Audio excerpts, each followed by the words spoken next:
Summary of The Body Keeps the Score, Brain, Mind, and Body in the Healing of Trauma, written by Bessel van der Kolk. Chapter 1.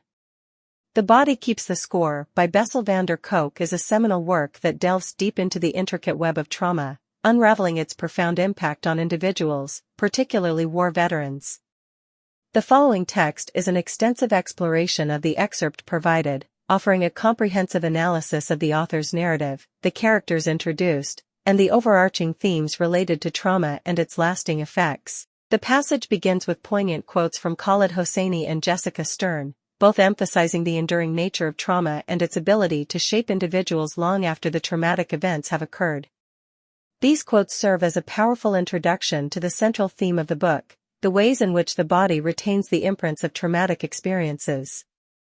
The narrative then transitions into a personal account from the author, introducing a character named Tom, a war veteran grappling with the aftermath of his time in Vietnam. Tom's story becomes a microcosm for the broader exploration of trauma in the book, and the author skillfully weaves together personal anecdotes, clinical observations, and historical context to create a nuanced portrayal of the complexities of trauma. Tom's journey unfolds as he shares his experiences as a Marine during the Vietnam War. Despite the initial sense of camaraderie and purpose, a traumatic incident during his tour leaves him emotionally scarred. The passage meticulously details Tom's struggles with nightmares, flashbacks, and the impact on his family life. His need to live as a memorial to his fallen comrades becomes a poignant motif, reflecting the intricate ways in which trauma shapes one's sense of self and purpose. The author draws parallels between Tom's experiences and his own upbringing in post-war Holland, highlighting the intergenerational transmission of trauma. This connection adds depth to the narrative, illustrating how trauma can reverberate across time and impact not only individuals but entire familial and cultural contexts. The passage offers a glimpse into the author's role as a staff psychiatrist at the Boston Veterans Administration Clinic, where he encounters numerous veterans with similar struggles. The challenges faced by these individuals, including anger, nightmares, and difficulties in forming meaningful connections, underscore the pervasive and far-reaching effects of trauma on mental health. Tom emerges as a central figure in the author's exploration of trauma's enduring effects. The passage delves into Tom's inner turmoil, examining the profound impact of trauma on his emotions, relationships, and overall sense of self. Tom's story serves as a window into the broader issue of how trauma can interrupt the natural flow of one's life narrative and create lasting psychological scars. As the narrative progresses, the author reflects on his experiences working with trauma survivors and the limitations of traditional psychiatric approaches. The text introduces the challenges faced by traumatized individuals in seeking understanding and treatment, particularly in a societal context that often fails to grasp the nuances of their experiences. The author draws on his background in a sleep laboratory during medical school to address Tom's recurring nightmares.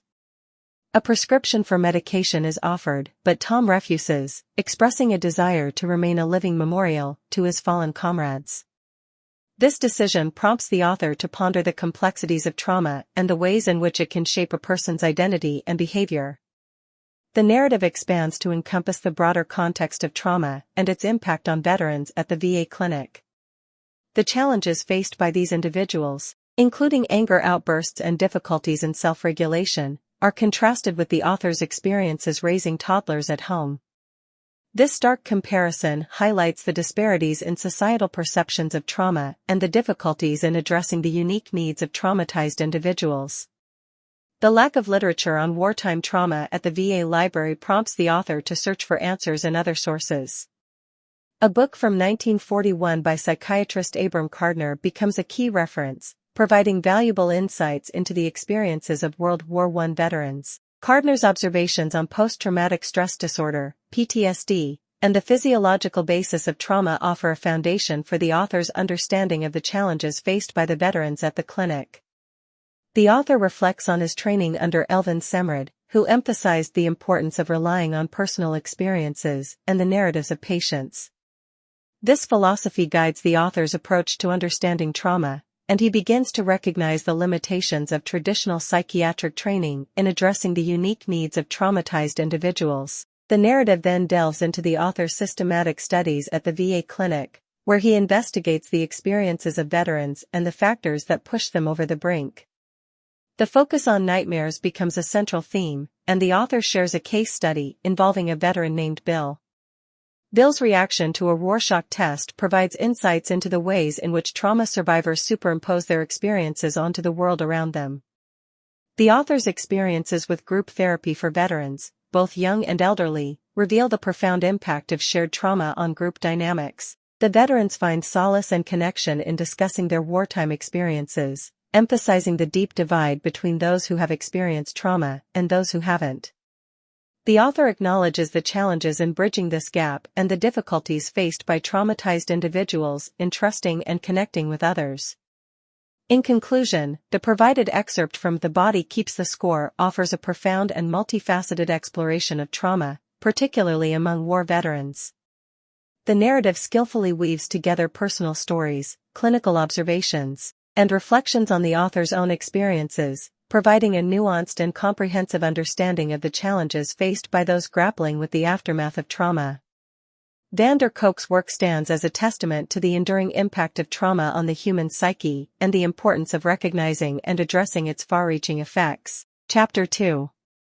In the late 1960s, a transformative period in the history of mental health care unfolded, reshaping the approach to treating mental suffering, particularly in the context of schizophrenia. At the heart of this shift was the Massachusetts Mental Health Center, MMHC, a prestigious psychiatric hospital affiliated with Harvard Medical School. The pivotal moment was marked by a research initiative comparing the effectiveness of psychotherapy and medication in addressing the mental breakdowns diagnosed as schizophrenia. During this era, psychotherapy, an offshoot of Freudian psychoanalysis, stood as the primary treatment for mental illnesses at MMHC. However, a new chapter began with the discovery of chlorpromazine, marketed as Thorazine, in the early 1950s. This medication demonstrated the potential to tranquilize patients, offering hope that drugs could be developed to treat various mental problems, including depression, anxiety, and schizophrenia. The narrative unfolds with the author's personal involvement in this transformative period. Taking a year off between the first and second years of medical school, the author found themselves as an attendant on a research ward at MMHC. Tasked with organizing recreational activities for patients, the author navigated the complexities of dealing with young individuals, many from prestigious universities, who had experienced severe mental breakdowns. The research on the ward aimed to determine whether psychotherapy or medication was more effective for those facing a first mental breakdown diagnosed as schizophrenia. Despite the significance of the research, the author, as an attendant, was not privy to the treatment details of individual patients. The patients, close in age to the author, had diverse histories of self-harm, suicidal tendencies, and erratic behavior. The author's duties provided a unique vantage point into the lives of these individuals, beyond the formalities of psychiatric rounds. Nighttime interactions with patients uncovered a dark underbelly of trauma, stories of abuse, neglect, and violence that had shaped their mental health. Disturbingly, such experiences, later confirmed by studies, were often overlooked during formal rounds, which predominantly focused on managing symptoms rather than understanding the root causes of despair. One patient's catatonic state, termed catatonia, stood out as a vivid example.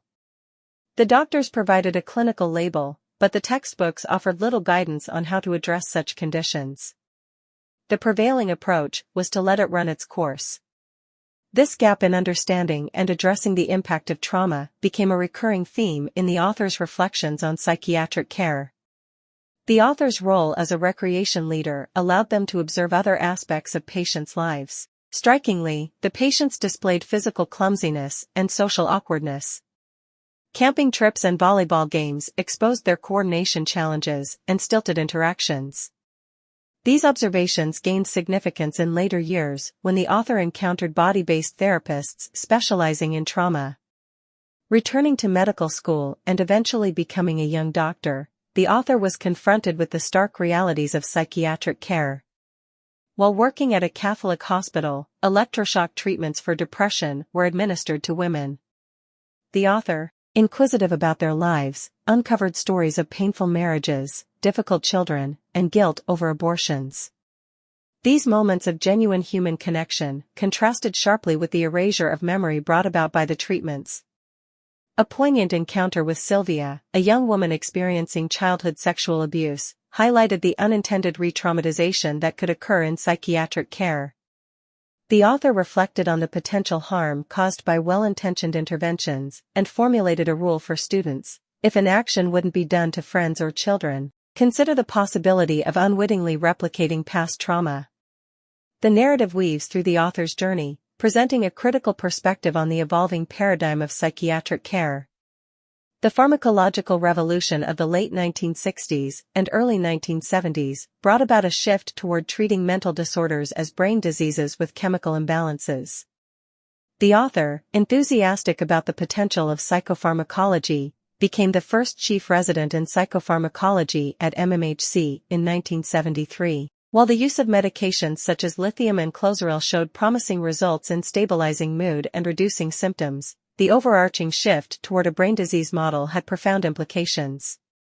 The American Journal of Psychiatry published a study in 1968, based on the author's research ward, affirming that schizophrenic patients receiving drugs alone had better outcomes than those engaged in psychotherapy. This shift marked a broader trend in the medical approach to human suffering. The narrative reflects on how the understanding and treatment of mental illnesses have always been influenced by the available technology and scientific knowledge.